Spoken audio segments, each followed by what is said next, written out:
Nongeye kuguha ikaze ubushize twarebeye hamwe uburyo ki dushobora gukoresha if statement muri porogaramu yacu.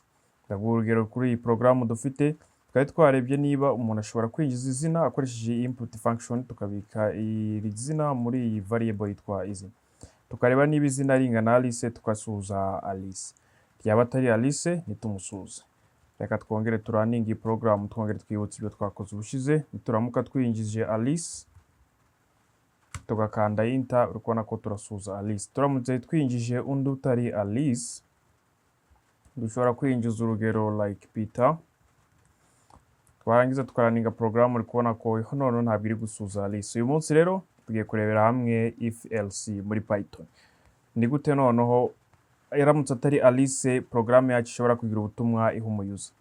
Ndagira ngo nkwibutse yuko muri izi tutorials ushobora gukoresha iki gitabo nanjye ndi gukoresha, udakidownloadinze muri link iri muri description. Ndi gukoresha igitabo bita Automating the Boring Stuff cyigisha kuri Python.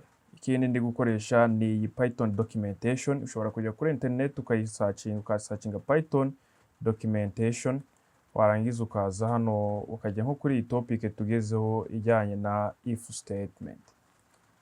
Ushobora kwiga ukoresheje documentation, ushobora gukoresha igitabo, ushobora gukoresha n'ikindi gitabo cyagufasha cyangwa se AI ikagufasha kwiga Python mu buryo bworoshye. Reka dukomereze kuri if else dukoresheje urugero rwacu.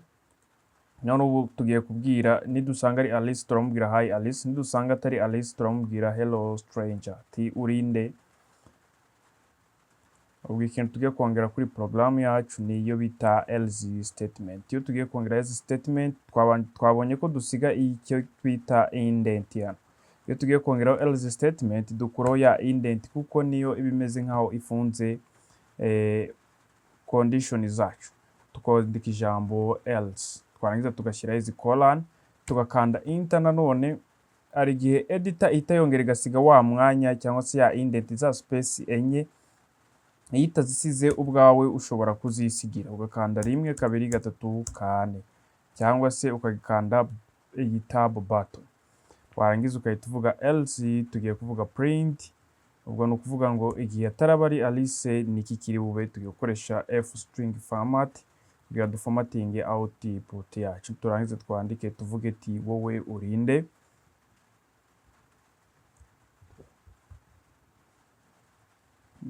Ni ikibazo.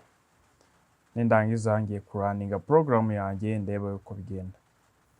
Ni muri porogaramu yanjye ngiye kwinjizamo izina, aho kugira nigizemo Alice reka twinjizemo Peter. Nidukanda enter tubaza wowe urinde. Mu gihe cyo turamutse turaninze porogaramu yacu tugashyiramo Alice nk'ibisanzwe, yahita ivuga uti hello Alice. Kuraninga iyi porogaramu nkoresheje Jupyter Notebook.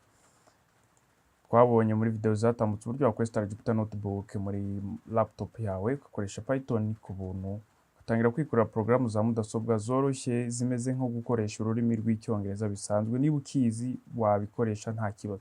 Niba utazi icyongereza wabikoresha ukoresheje izi video zacu zikwigisha gukoresha Python.